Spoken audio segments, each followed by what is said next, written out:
Hi, I'm Andrew, and I care for my mother who's been living with dementia. On this channel, I share my caregiving journey, the lessons, the love, and the faith that carries me through. Let us encourage and support each other as we journey together.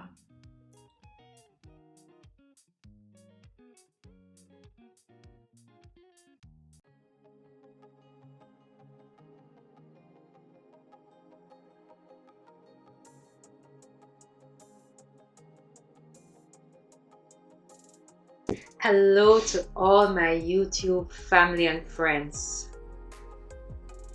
Thank you once again for joining me in another episode on my caregiving channel where we encourage, support, and learn from one another as we navigate this caregiving journey together. Today I want to ask you a simple question. Is the glass half full or half empty? Well, most of us have heard that question before. It is often used to determine whether someone is optimistic or pessimistic, right? But what if I told you that caregiving has taught me an entirely different lesson about the same glass? And it's a lesson that I didn't learn from a book. A lesson that I didn't learn in a classroom either. It's a lesson I learned while I was caring for my mommy. Stay with me, because by the end of this video, I hope we'll never look at the glass or our caregiving journey the same way that we used to look at it before. As caregivers, we become very aware of what is changing, right?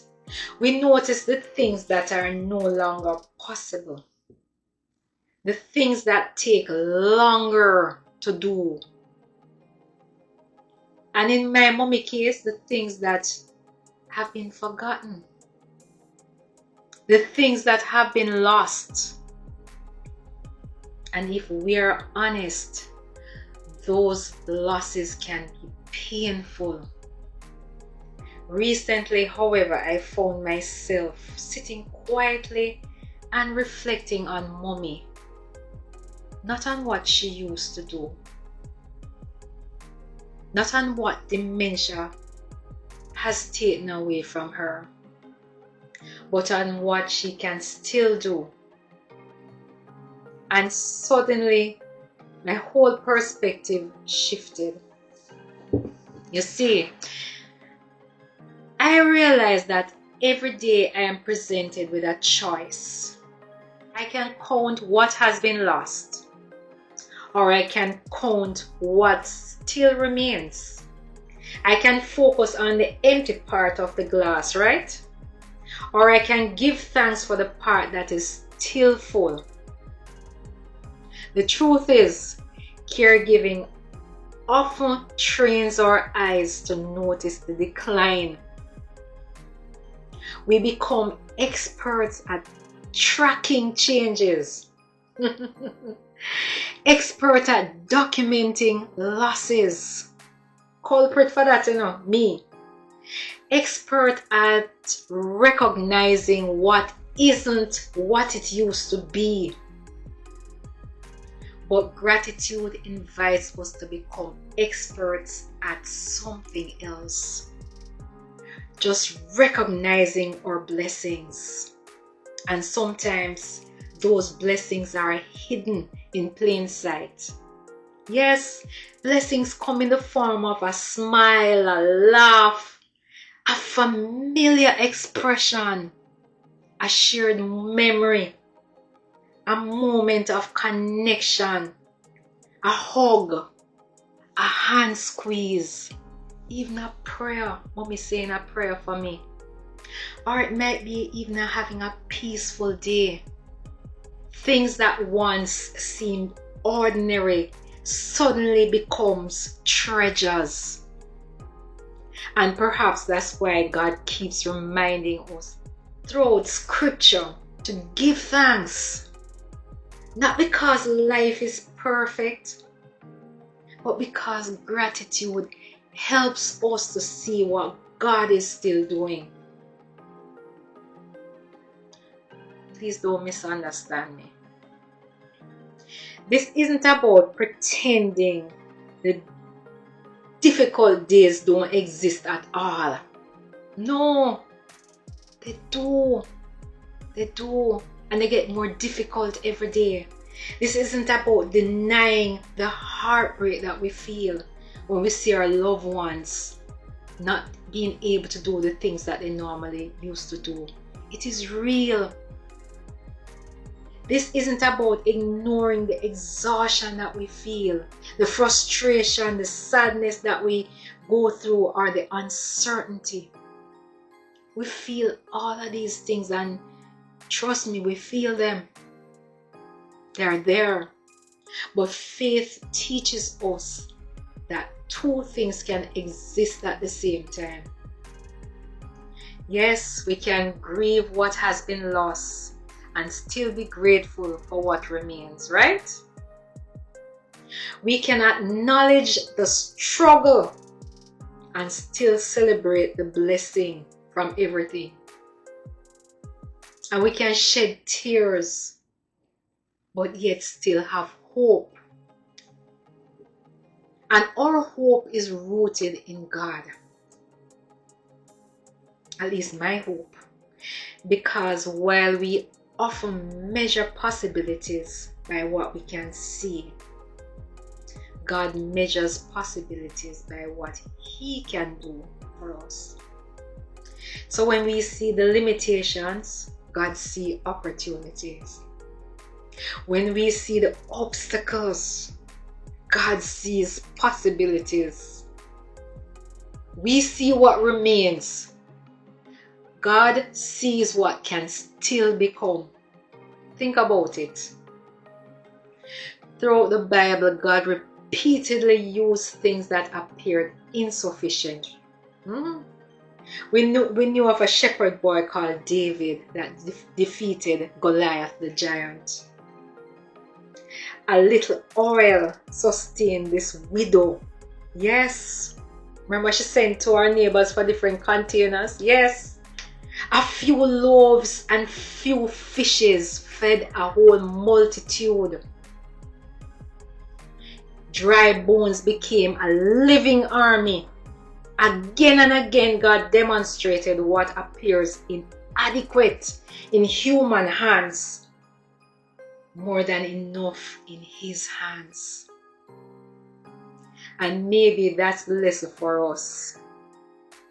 Maybe the question was never whether the glass is half full or half empty.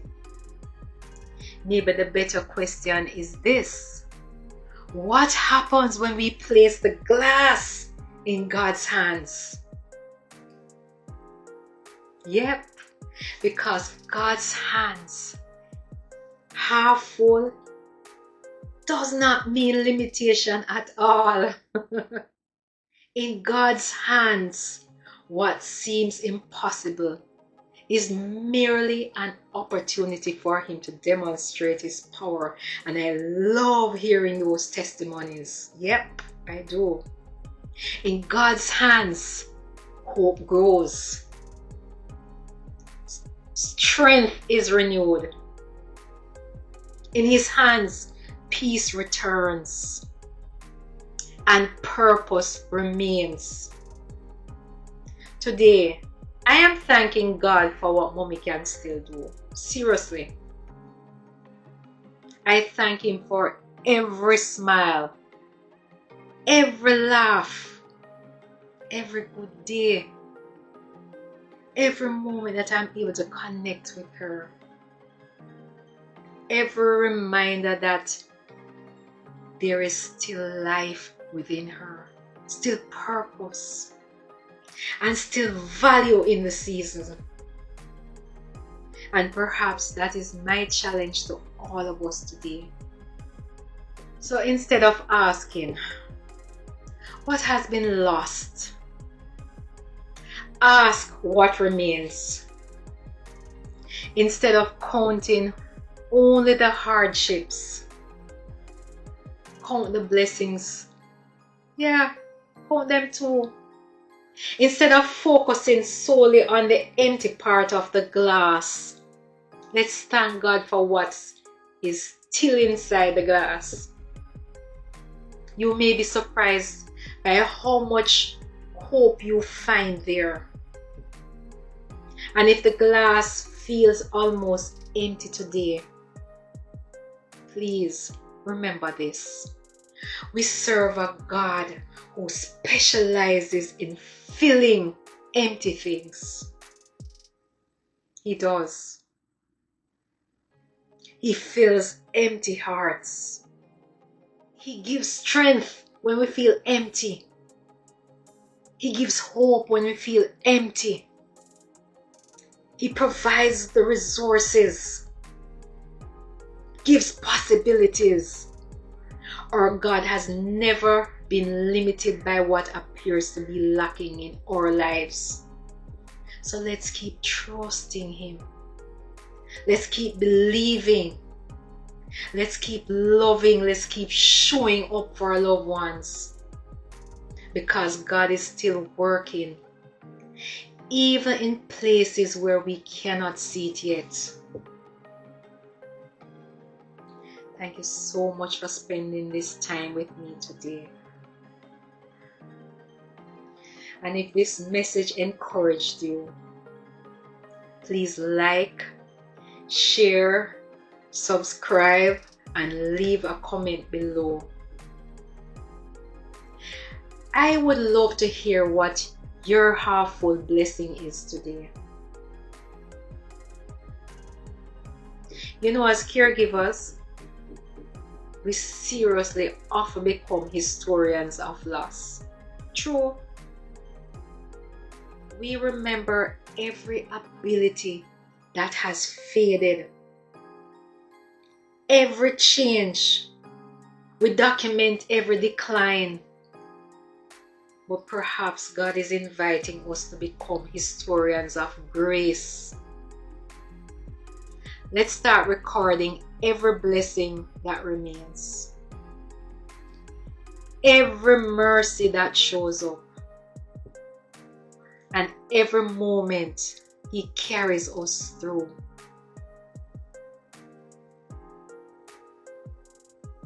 Until next time, remember, caregiving may change our journey, but it does not change God's faithfulness.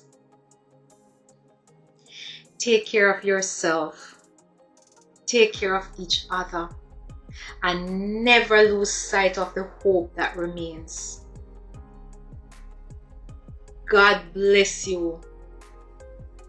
And I'll see you in the next episode. But before I go, let me encourage you to love upon your loved ones right now while they still can appreciate your love. And I want to mention another thing.